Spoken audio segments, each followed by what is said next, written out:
নবীর একটা আদর্শের কারণে জান্নাতে যাবে। সিরত মানি আদর্শ। আর এটা আমরা কদমে কদমে মুহতাজ।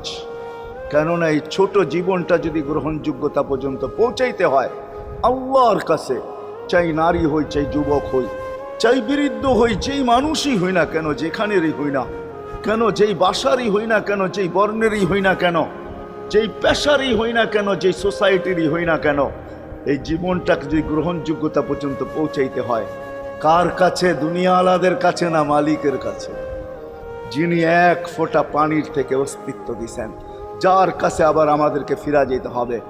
পালানের কোনো সুযোগ নাই। এই জন্যই কোরআন আমাদেরকে বোঝায় আইনাল মাফার। আল্লাহ বলতেছে কোথায় ভাগবে তুমি, বলো কোথায় ভাগবে?